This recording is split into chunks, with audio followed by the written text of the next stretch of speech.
platforms. Let's get down to business. So in this particular video, I want to give a salute to Too Raw for TV because I saw him break this news first, right? And that, according to Chris Haynes of Yahoo Sports, now Chris Haynes is one of the more reputable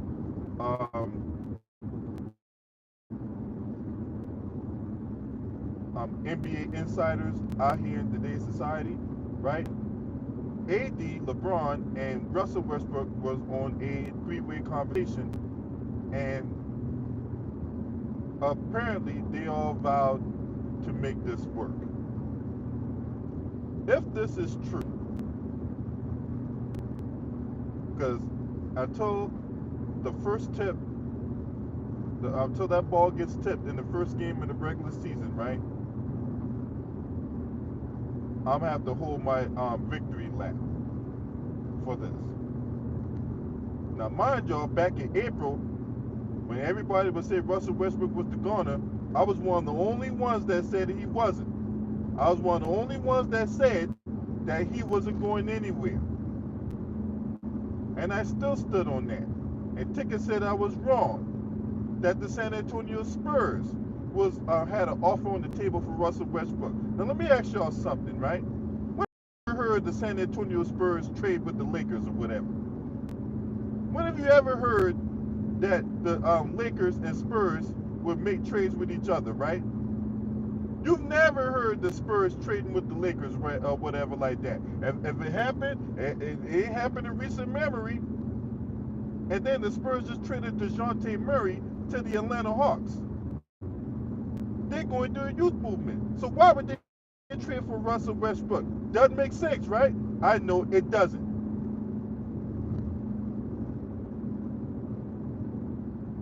Because see, there's a whole lot of reports that be floating around out here, and a lot of that stuff be smoke and mirrors. A lot of that stuff be smoke screens. A lot of that stuff be fake news.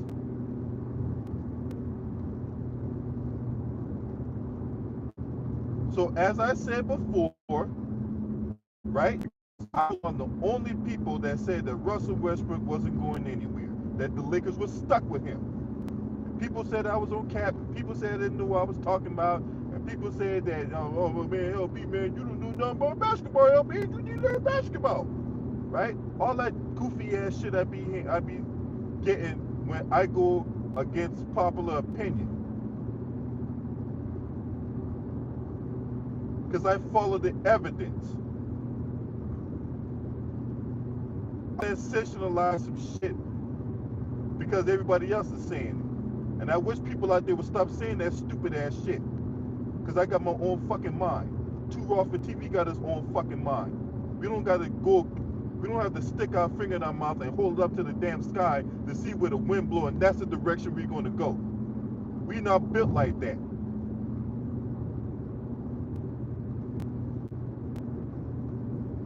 Now, if this is true, if LeBron AD wasn't going anywhere, all this talk about Kyrie Irving this and Kyrie Irving that, KD this and KD that, LeBron traded for KD, that shit wasn't gonna fucking happen. KD being traded for LeBron, get the fuck out of here. That's fake news. The real news is Russell Westbrook ain't going nowhere. As I told y'all since April. And if you think I'm lying, if you think he's somewhere around that time frame, and I was sitting in this very car, right?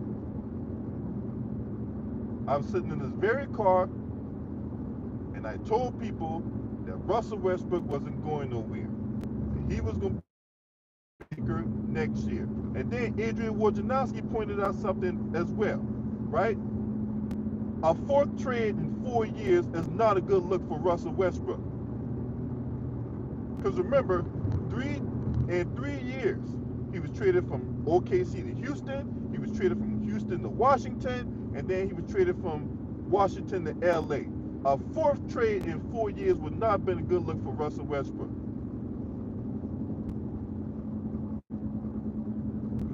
So if they're going to run this back, clearly changes within them has to be made. be better communication.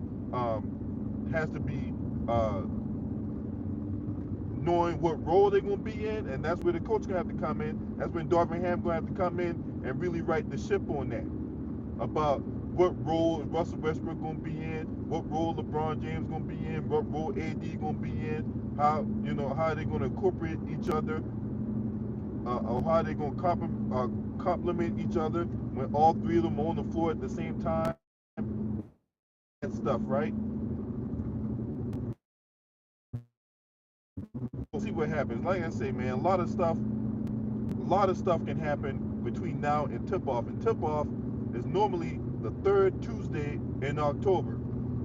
That's when the NBA regular season begins. So going off of that, I think the regular season begins, say about October 18th, 19th, somewhere around there. That's when the regular season begins. But the fact of the matter is, it would be nice to see the big three running back. I think all of them, with the injuries, the poor play, all that stuff, the expectations not being met, I believe that it left a bad taste in a lot of people's mouths. The good thing about the Lakers is they got younger. They picked up some young pieces like Juan Toscano Anderson, one guy I really do like. Guy commit to, he plays his role, plays it really well, especially committed on the defensive end. Thomas Bryant, a dude that, he started his career with the Lakers, spent a couple years with the Washington Wizards. He didn't play for much of last year because of the torn ACL.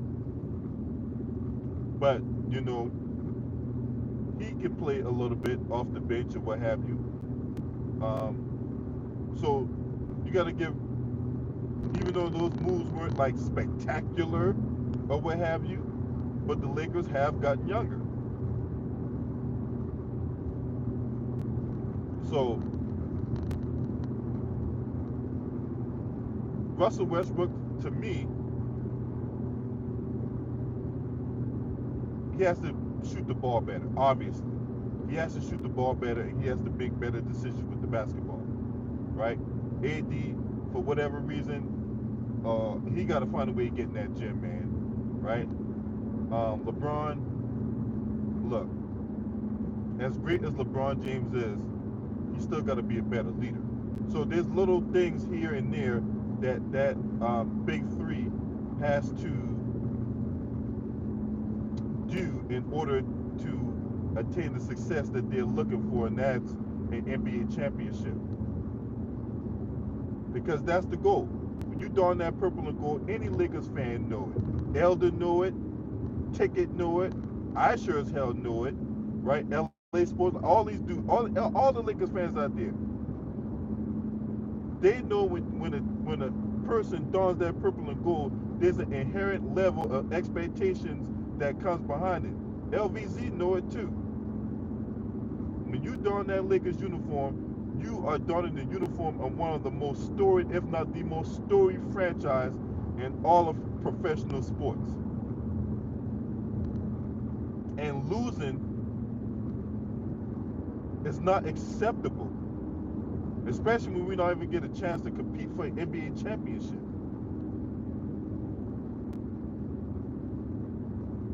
So I think with the fact that they having I think the Lakers going to have a bounce back year. I think they're gonna really hone in and take care of business, and not be on this bullshit like they were last year, with all the finger pointing, the infighting, the backstabbing, the miscues at crucial points in the game, all that stuff. I think Darvin Ham is going to really take a vested interest into minimizing, because you can't totally eliminate it, but you can minimize it. You can minimize it. And I think what they did on this phone call was the first step into putting this team in the right direction. Now, what I'm interested in seeing, because last year what the Lakers did, they bull jived their way through the preseason, and those bad habits carried over in the regular season, and that's why they were in such a bad start, despite the fact that they had a cupcake schedule to begin with. So I'm interested in seeing how they approach this preseason. Now, do you want to run somebody down to the ground in the preseason? No. But you got to get the team chemistry down in the preseason, right? And I think they're going to take a vested interest into playing well in the preseason, setting good habits, and then translating those good habits and the good chemistry onto the regular season, because it's important. If you saw how Golden State conducted their business, how they conducted their business got them an NBA championship. Because unlike the Lakers, Golden State did not bull jive their way through the preseason. Guys like Jordan Poole got some extraordinary run, and that built up his confidence. And then, Jordan Poole, who I thought should have been six-man, or more, not six-man, most improved player, right? He was one of the key reasons why Golden State won that NBA championship, or how they, progressed through the regular season, because of the player Jordan Poole. But yeah, I'm very interested to see how they're gonna run this thing back, and I'm more interested to see trolls like Skip Bayless, how they gonna because that clown always trying to find somebody to leech on to, and I'm gonna cook his behind in another video.